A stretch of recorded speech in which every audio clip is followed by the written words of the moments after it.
But we've all had the experiences of synchronicities. I remember a friend of mine who was a college professor. He was very esoteric teacher, and he was telling me how he had gone down to visit the Dalai Lama's brother, who lived in southern Indiana. His name was Norbu. He was a professor at Indiana University. He had gone to a Chorton in Brown County, Indiana, gorgeous place. And he was walking up the trail, and there was a bluebird. And the bluebird would jump from fence post to fence post, like he was leading my friend to this location where this spiritual object, Ojeda, spiritual sculpture. And it was a beautiful story. And I saw my sister that weekend. I have a sister, one surviving sister, who as a young girl was diagnosed with schizophrenia about the age of 17. And when I went to see her, she told me she had gifts for me. I think one of them should be on that shelf there. Is there a glass, crystal bluebird? Maybe, yeah. You see that, Tracy? Does it have blue flowers? Blue flowers at the top? Those It are, looks like is that an elephant? there is an elephant. Yeah. There should be a bluebird there. Is that a bluebird? I'm A bird? so short, I can't see if there's anything in it. It's in there somewhere. It's a blue bottle. Okay, blue bottle. Anyway, in my den also, she had this blue glass bird she wanted to give me. And she had a Crayola drawings that she had done of the bluebird. Wow. It's said that schizophrenia mystics who talk about it say that it is the extreme outer limit of human consciousness.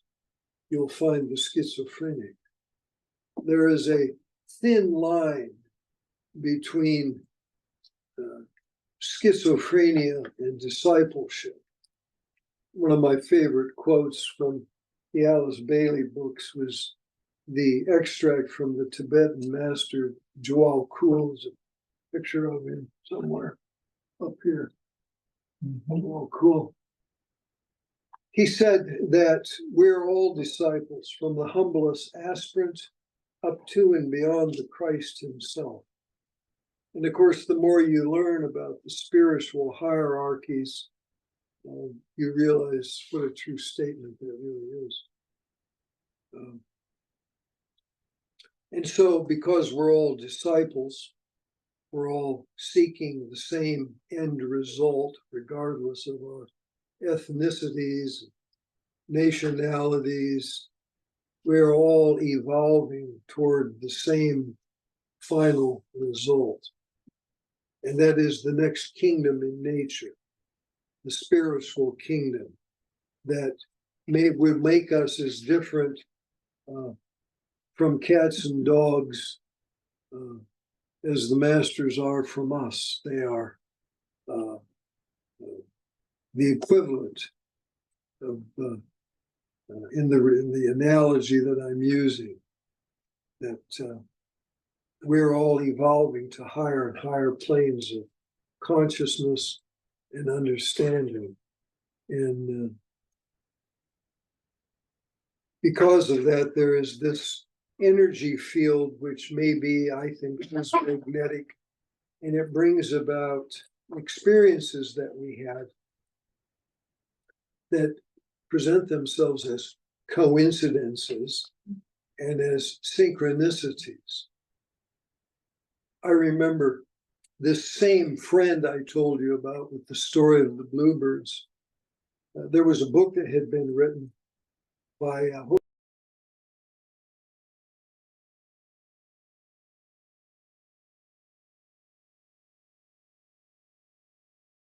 Remember that? Illusions. Illusions. Oh, good call. And so a friend of mine, this friend of mine was, in fact, he'd been down to this Tibetan center in southern Indiana, and they were coming back, and he said, "You'll have, there's something that the doggy's pawing at, the food. Right. Never get enough food. She's pawing at that paper bag. It's a cookie." So anyway, he said they were driving down the road, he and his wife, and all of a sudden there was just this bird hit the car, and there was this explosion of blue feathers. And it reminded him of the blue feather in the book Illusions by Richard Bach. And it was really a popular movie at the time. It was something that came out that people needed and fulfilled. He wrote Jonathan Livingston's Seagull, and then he wrote Illusions. And I thought, wow, I'd like to have an experience like that with a blue feather. About a week later, I was with a friend of mine. Is there anybody here remembers a guy named Julian Cohen? Remember Julian Cohen? Julian Cohen was a very unusual man, very odd character. Most people didn't like him. I spent a lot of time with him. I felt sorry for him. He was into alternative medicine and healing. He lived a relatively sad life. He had a big heart, and he was totally impoverished, and I helped sustain him for a number of years. Luckily, I had a good job and could help him from time to time. So Julian came to me one day shortly after this experience that my friend had, and he said, "Hey, there's going to be an American Indian convention." It was up around Romeo, somewhere. It's north of here. And would you like to go to that? And I said, yeah, I'll go. So we packed up one afternoon. I picked him up, and we drove up to this American Indian convention. And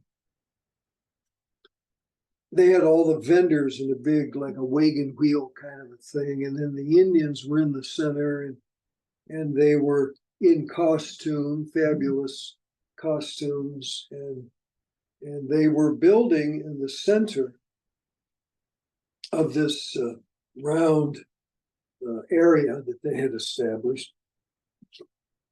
They were building some sort of a structure out of pine trees and logs and things, and getting it assembled. And the elders were there, and they were helping with the construction. And a gust of wind blew up, and I was actually outside the perimeter. There was the Indians, and then there was this perimeter that was vendors, selling buffalo burgers and whatever, fried chickens, things that they sold. Elephant ears. And so I was outside of the perimeter, and a gust of wind came. And it blew just out of nowhere, and it blew down their pine structure. It was like an altar. Blew it down, and there was panic, and people were scurrying. And I had been thinking about the blue feather, about that experience in the story. And I standing there, and I looked down, and there was this beautiful, big, long blue feather. It's in my den where I meditate. Sometimes things will materialize like that in your life, and they're sending you a message. We can tell from people's horoscopes by certain astrological signs and glyphs when there's an overshadowing of a higher being, like a Christ or a Buddha type being. Sometimes we call them Nirmanakayas. I refer to them as Nirmanakayas, 7th degree initiate beings. It's what saved my life in Vietnam. I've told you the story about the night of August 20th and the spring equinox of March 1969, when we were surrounded by enemy forces of unknown size. And they hadn't done anything. But they were there. And it was hot. And it was the end of the rainy season. And I decided that I was going to sleep out on the roof of the bunker that night. And you can imagine a bunch of guys sleeping inside of a bunker, and you had to kind of crawl down, step down in the bunker, and then the bunker was dug out. And you could actually stand up in the bunker, but the bunker was only about this high off the ground. The rest of it was below surface. And of course, nobody had had a bath in 100 days or more. The clothes were rotting off our bodies, and I thought, well, I'm not gonna sleep in there. It's too hot and it's too stinky, and I'm gonna sleep on the roof of this bunker. So I grabbed my air mattress, and I couldn't see. It was the darkest night of my life. I could actually hold my hand in front of my face, and I couldn't see my hand. That's how dark it was. I had lost all sense of direction on a hill that I'd been on for 30 days. Didn't know where in the hell I was at. I found my bunk. I had been in the platoon command bunker, and by feeling the bunker and knowing where my squad's bunker was, I found my way to it and was able to get my airman. God is my witness. God is my witness. So I grabbed the air mattress and I put it up on the roof of the bunker, anticipating a cool night's sleep up in the mountains over on the Cambodian-Laotian border. And just as I began to lift myself up to the roof of the top of the bunker, it was fairly flat. It was a slightly slanted roof. I heard a voice came from the sky. And it was a voice that was neither male nor female. It was indistinguishable. And the voice said, in an economy of words, because that's the way Nirmanakayas and angels work, they don't waste their energy. The voice said, from about 10 or 12 feet above my head, a voice that was neither male nor female said, "Zimmerman, don't do that." I was powerless, but to do what the voice told me. I'm not sleeping on this roof tonight. I grabbed my air mattress and I went around to the back of the platoon bunker was as long as this room is, maybe even a little longer, and about this wide, about this side. And went to sleep. Sometime in the morning between 4 and 4:30 in the morning, the North Vietnamese began to shell the perimeter, mortar rounds. And the very first mortar round that they fired landed mathematically dead center on the roof of the bunker where I was going to sleep. And I would have to say that mortar round would have hit me right here. Wow. They used to, in Vietnam, they called it pink smoke when a guy was hit with a mortar or some kind of explosive device, because it just explodes the body. And of course, everybody woke up and we were back at it, as they say. So was that a coincidence? It was an event that saved my life. I had a series of these types of events that saved my life in Vietnam. Part of the reason that I believe that my life was saved in such an unusual way was that I had a work to do. I had a special thing I'm trying to do in the world. And part of it is this. It's right here. It's talking, making Zoom videos that are on YouTube, hopefully. Did you get those on YouTube from last week? Not last week, but everything is up to date.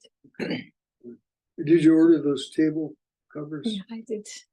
You have to keep track of everything. Okay, thank you. You're welcome. And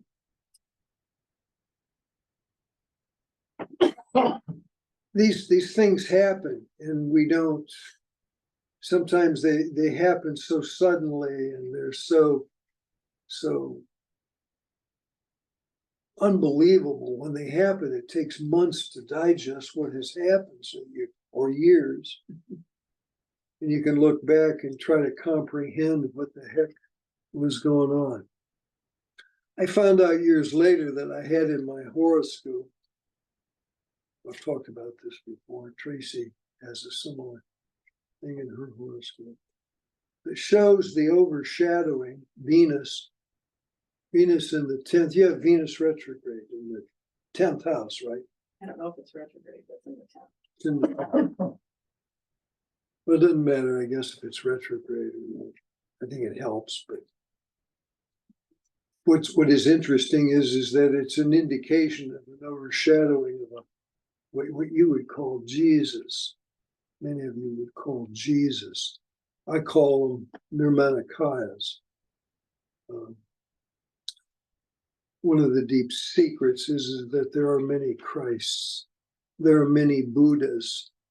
There's not just one, but the entire cosmos is filled with billions of galaxies and billions of very highly evolved spiritual beings, of whom we know almost nothing. Only the enlightened teachers have talked about them, the spiritual hierarchy. And part of, I think, the incredible number of these experiences that I've had, and I think some of my friends have had, have been because of overshadowing experiences, where you have a being who might take over your brain for a short period of time, might use you. Edgar Cayce was famous for, they called him the sleeping prophet, and he would go into a trance state and he would give these readings. And of course, what really was happening with Edgar Cayce was that this guy up here, Djwhal Khul, DK, the master, Tibetan master DK, was overshadowing. Cayce had a karmic link, and he was overshadowing Edgar Cayce, and Cayce would go into this sleep trance, and he would give these readings, which was actually DK. DK was working through a number of people. I've met some of them. They're almost completely unknown to the rest of the world. And there was a time, I told you the Busby story, where Dr. Joseph Busby, and how I had met him through mysterious circumstance. When I went to Chicago, and I didn't really know he was going to be there. I'd heard stories about him. In fact, that very hill where I was almost killed by that mortar round, I can remember being in a commo trench one night. Seemed like it was a full moon night. And I was thinking about it. I never met this man, Joseph Busby. He was one of the most spiritual human beings on the planet.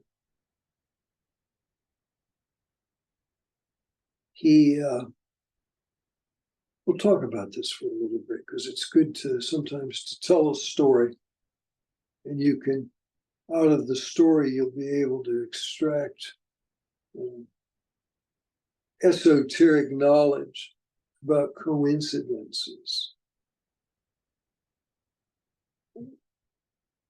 Probably really the first story that I had ever heard of a mystic in the real physical world was the story of Joseph Busby, English mystic, born in London, dropped out of school at the age of, it was either 12 or 14. His father had died. He lived with his mother. She had remarried. He had a stepfather, then he died too. And so Joseph had to quit school and he went to work in a factory pre-World War II, where he refinished used furniture and they sold it in London. And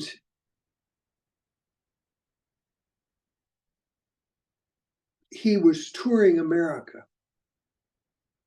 mostly theosophical lodges and branches in America, but he traveled the world.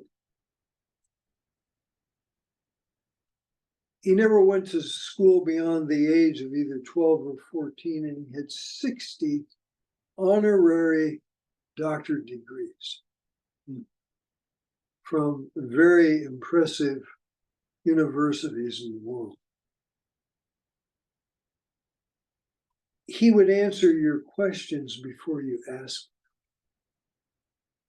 them. And the story goes like this. Again, my theosophical friend, who was a professor of mine in art college in Indiana, told me the story about how Busby was in town and he was lecturing. And they had invited him over for supper. And so my friend and his wife were preparing the meal, and they were talking about very esoteric things and about how there were certain things from the Earth evolution that we're all familiar with that had once existed on the planet Venus.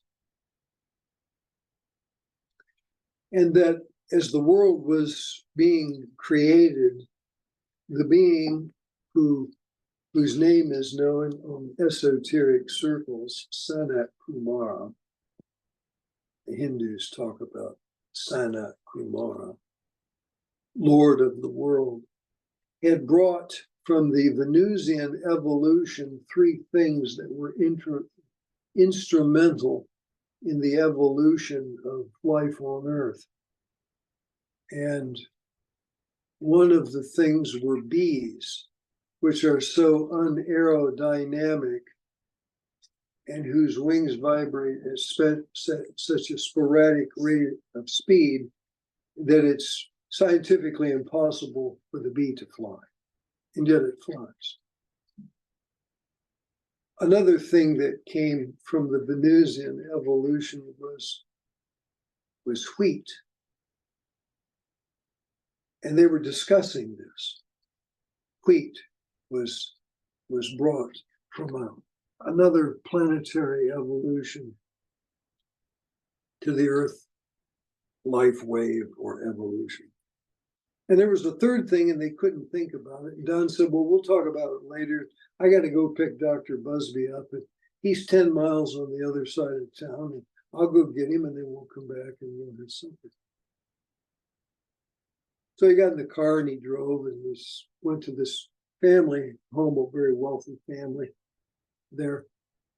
And he was staying with them. And when my friend pulled up, Busby was waiting for him outside. They had a big, kind of a driveway similar to mine, a bigger curved driveway. And Busby was waiting out in front for the car for Don to pick him up. And he said Dr. Busby opened the car door and got in the car, and he said, grapes. Grapes is the third thing, he said, that Sanat Kumara brought from the Venusian evolution, which is 50 million years ahead of Earth's evolution. bees, wheat, and grapes. And I remembered that story. And I'm in the foxhole Camo Trench in Vietnam. And I'm thinking about this story. And 17 years later, from Vietnam, 1968, up to 1982, it was 1982. So it would have been 69. I think it was 68 or 69. Anyway, it was about it was a 17-year period. Some people will find that significant.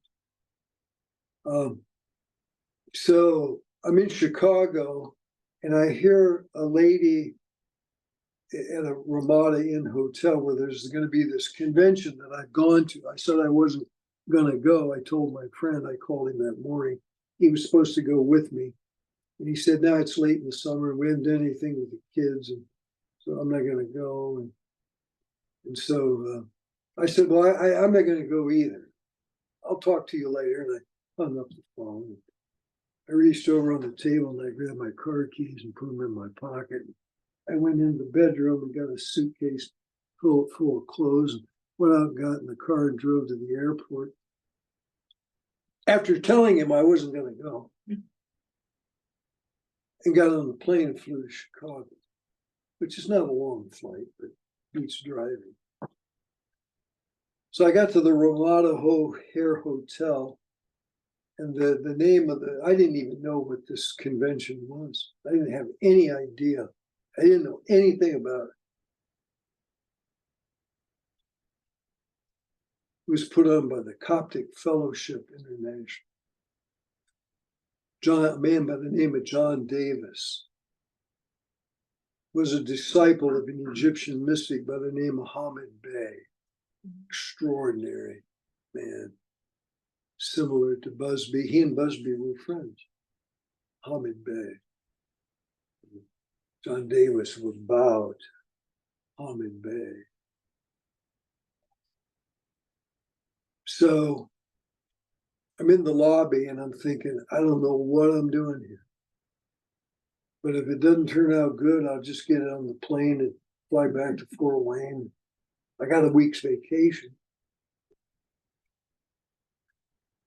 I'm in the lobby. I put my clothes in the room. I came downstairs wondering what the hell I was doing there. And I heard an elderly lady say, hello, Dr. Busby.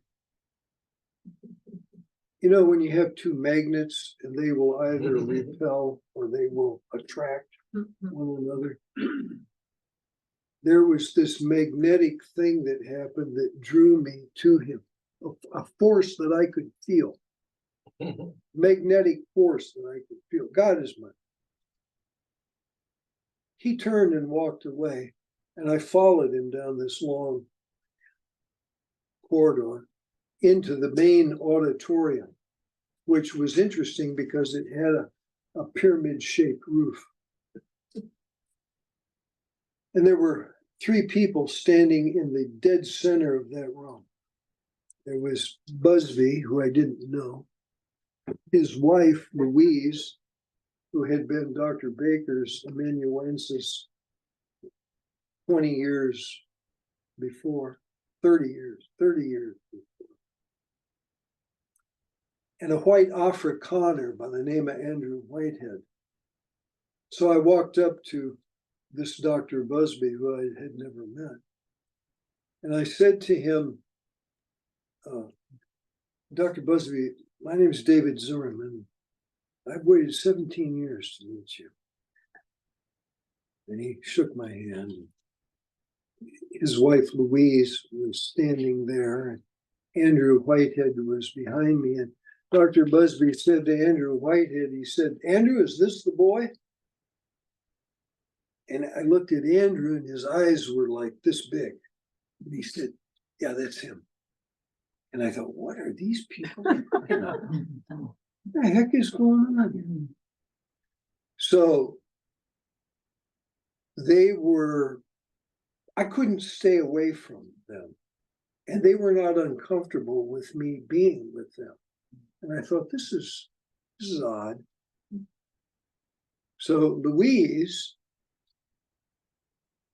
his wife, said to me later that night, we were in a coffee shop, that Joseph had described me to them 5 days earlier when they were still in South Africa, and described my clothes, what I would be wearing, and that I would be a traveling companion, which I was. I helped them considerably when they were in the Chicago, Indiana area, and struck up a great friendship. And then later I ended up living just for a short time in South Africa. And when I got there, this is kind of an interesting story of coincidence. I had bought my tickets, and then I had to cancel the tickets. I had to cancel the tickets and reset for a different date. And I left on, what did I do? I left the day before Christmas. And I got there on Christmas night. I got into Cape Town. And Joseph was waiting with me in Cape Town. And some other South Afrikaners were with him. And he said, I told you we had a lot in common. He said, I came here by ship 30 years ago tonight. And he said, you came by plane. Now this is Christmas night. Who in the hell travels to South Africa Christmas night? Santa Claus. But he did. Yeah, the only one. Yeah. And then he proceeded to tell me a story as we were traveling in the car. This South African couple, the Streetons were their name, were driving us back, and he was telling me about how when he was 14 years old, living with his mother and a stepbrother and another brother and a sister, he and his brother shared a room together. And he came home from work one night, and he said he opened the bed, he would take his shoes off as he entered the house, and he would tiptoe up the stairs so he didn't wake anybody up. And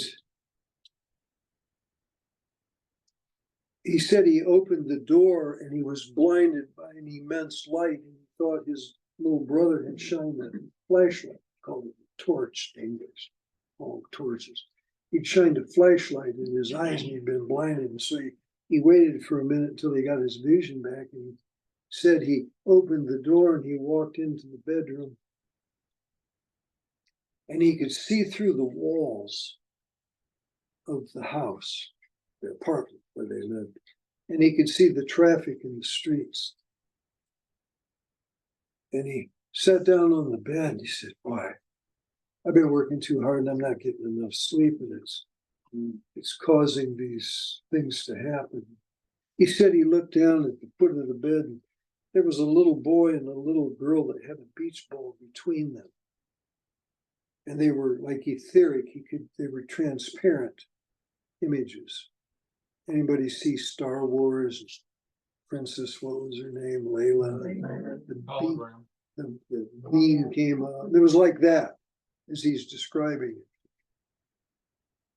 This holographic, etheric image of a little boy and a little girl. And 30 years later, when he got to South Africa on ship, came by boat from London, he met Louise. Her name was Lou Stoltz. In those days, she was married to a prominent Cape Town attorney. And they kept an apartment in Cape Town for guests who came and lectured on theosophical topics, mystical, New Age topics. And so she took him upstairs to the apartment, and he said when he got upstairs and his suitcase on the bed, and she left, and he was alone. He's looking around the room, and there on the dresser was a picture of the same little boy and the little girl with the beach ball between them that he had seen 30 years earlier when he was 14 years old.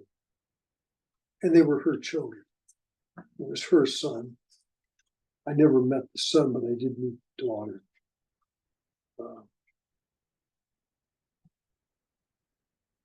These are unusual coincidences that happen. So, as fate would have it, I was at the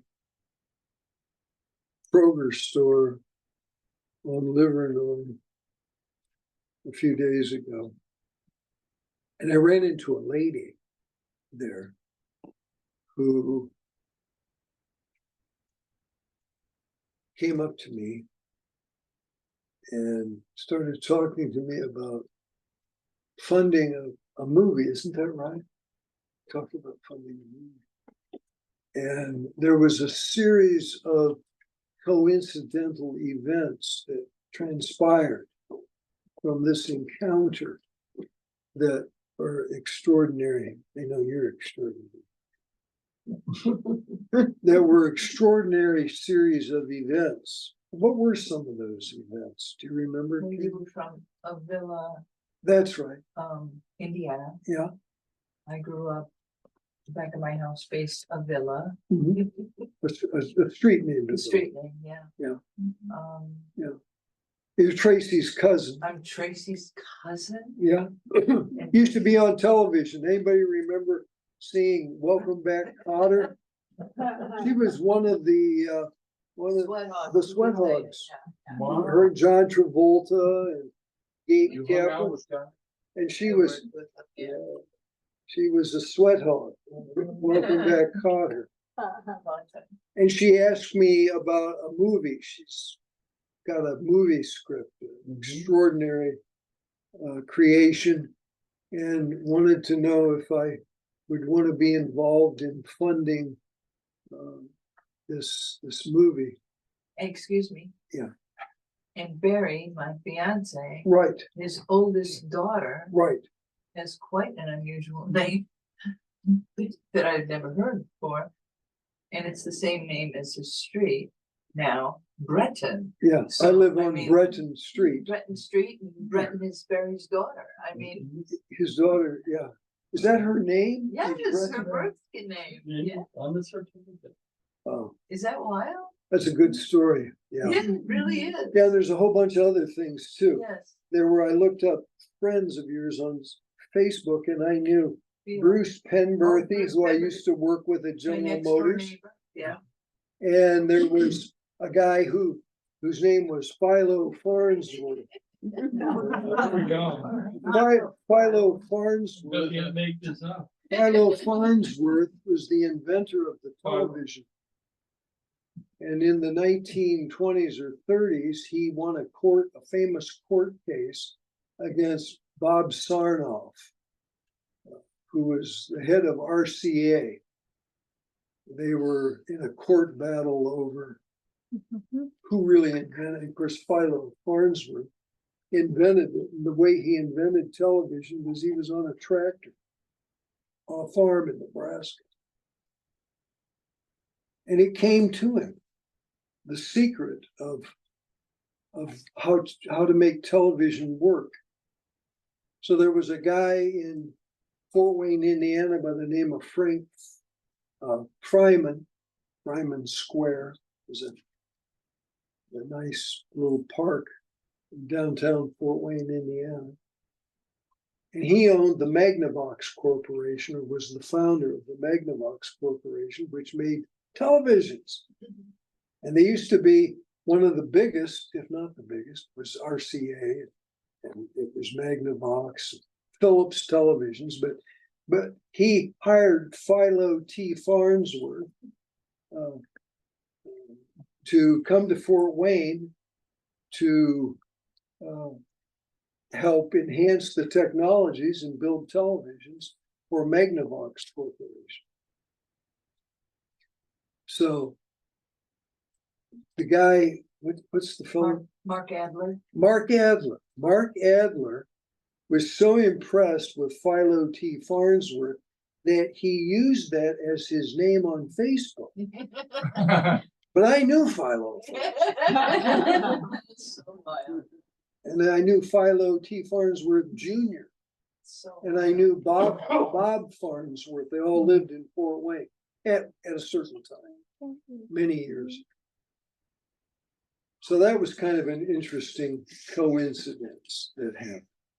So you have 10 minutes left. 10 minutes, okay. Okay. So, Good. so I'm saying that we have these experiences in life and they're leading us to something. And one of the things that will enhance your experiences, we've talked about this many times, is keeping, we call them spiritual diaries, but a dream diary where you write down your dreams at night, because your soul is constantly trying to communicate to you through your dream life. And it's important to do that. And when you can establish rapport with your soul, your higher self, the Christ within you, you'll see that there'll be an intensification. There'll be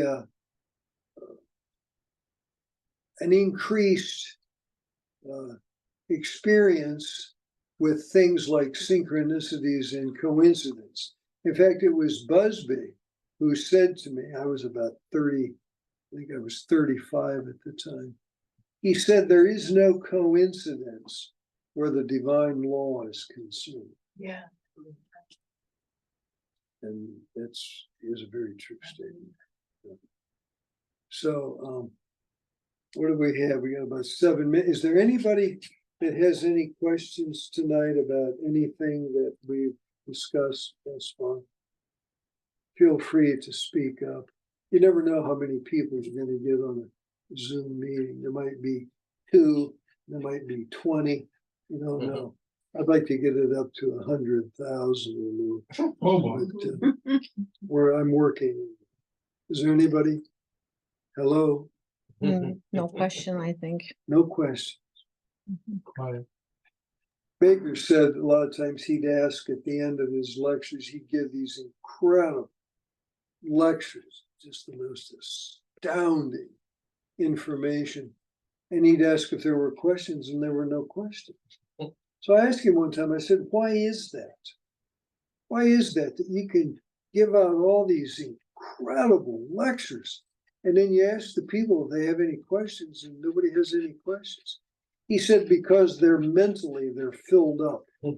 Their brains are stimulated and filled up, and they can't think to ask questions. I mean, inevitably, some people did ask questions. It's a lot to think about. Don, Yeah, did you hear any more information that relates to the eclipse that just had occurred? You know, some new greater opening or a closing, or what significance is connected to the eclipse? we Okay, said turn that off there my would phone. be enhanced awareness among the masses of mankind, and that they would have awarenesses of truth, that there'd be an awakening in consciousness that the eclipse would bring. In fact, I'll tell you a story. I just talked to my friend Joe Hayes in England this morning around 9:30 our time. And I told him an experience that I had 2 days after the eclipse event. And I was out of body. I was in the astral. It was either the astral or the inner planes. Busby would say I was on the inner planes.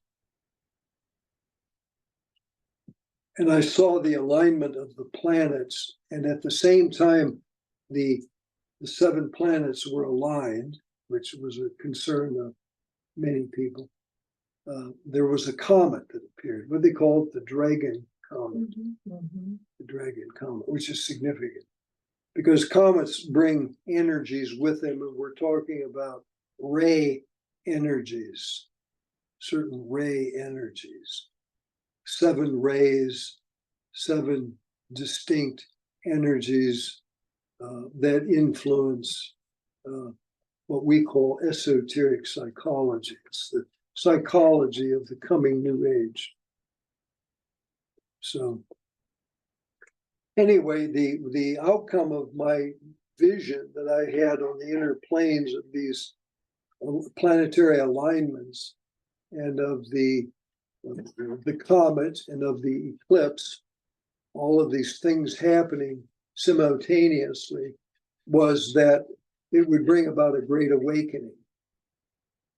And I think one of the things that we talked about, well, here's the horoscope here that we used for the horoscope of America and how it was going to be affected by the eclipse in Aries. In Aries, the United States has the sun and moon, which is an alchemical thing. They're opposite one another.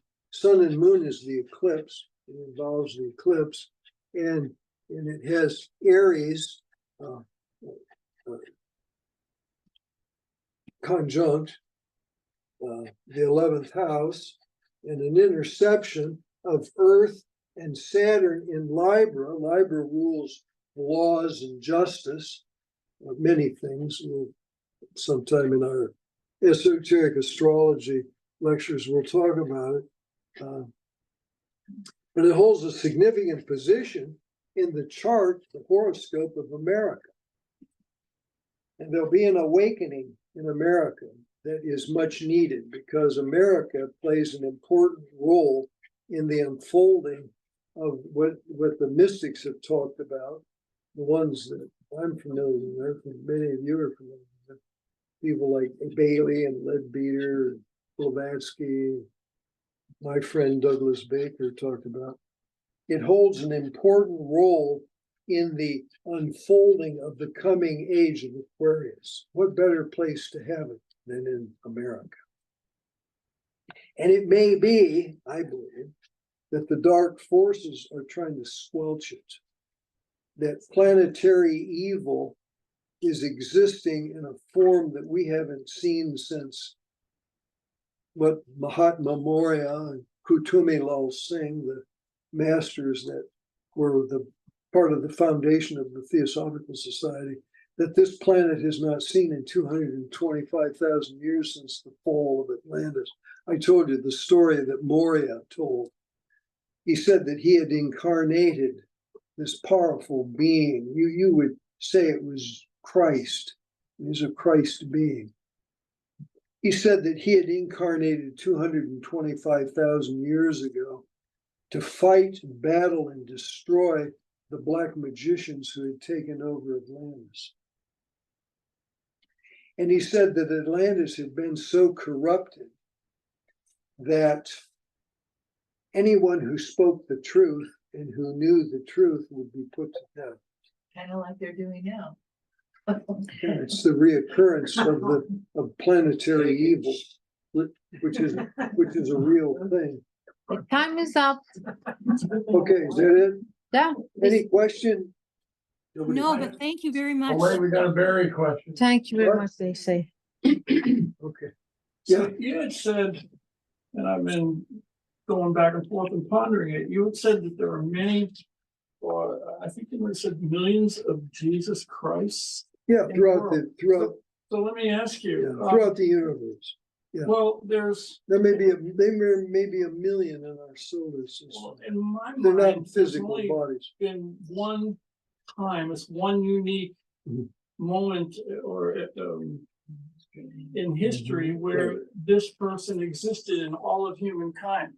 So are you saying that the Christ is millions of people Because it's within everybody, or because it, yeah, okay, Yeah, it's that's within what I us. thought you were saying, yeah. Jesus said, "These things that I do, ye too can do, and even Yes, greater yes, things." yeah. There's a Christ hiding inside it.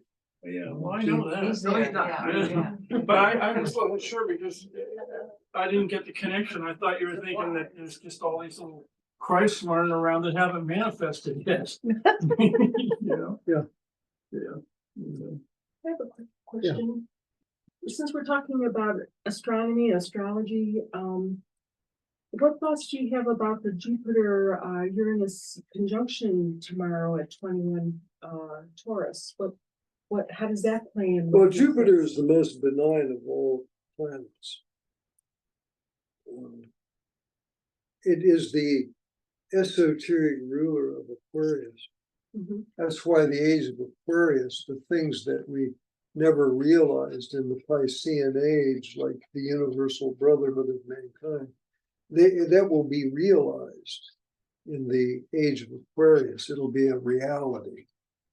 The dearest hopes and wishes, certainly of mankind, are for the universal brotherhood, realizing it and living by it, and that will take place. We're 100 years into the age of Aquarius. Blavatsky said that, but when did it begin? They asked her. When did the age of Aquarius begin? She said in the year 1900. And they asked Rudolf Steiner, the great Austrian mystic, prolific human being. And Steiner said he thought that it began in 1899. 1899. So one says 1899 and another one says 1900. It's close enough for me. Right. So we're 100 years in, but it'll take another 100 years before we're really solidly into it. But we're seeing signs. We're seeing signs in the world, and that's why America is such an important place, because it's the distillation of people and races and religions all cooked up in one great big kettle. See, the melting pot of the world is America. Yeah. It's not Sweden. It's not New Guinea. It's America. And so it's coming, and part of the plan of the spiritual hierarchy is for it to unfold in America. And there are people who are trying to keep it from happening. And they're very active, and they're very powerful. One of these times, Teresa, who's not here tonight, but Teresa has said to me several times that I should give the PowerPoint presentation on the esoteric significance of Adolf Hitler in World War II, and give the esoteric insights into what was really happening with Adolf Hitler and the black magicians of the planet at that time. Winston Churchill knew about it, and he said that information was so powerful that it couldn't be released for 100 years.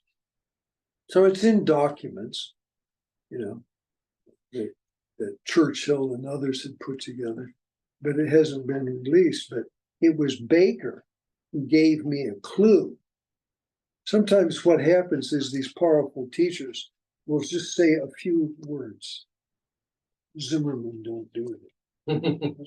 Or they'll in a few words, they'll tell you something, and it'll be the missing piece of the puzzle that puts the whole thing together. See?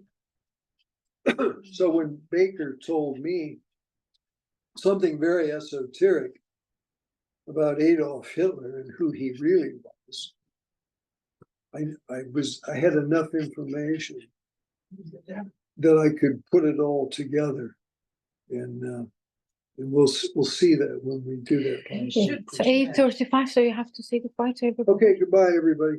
We're past it. Sorry, I thought we checked out. Okay. Checked out.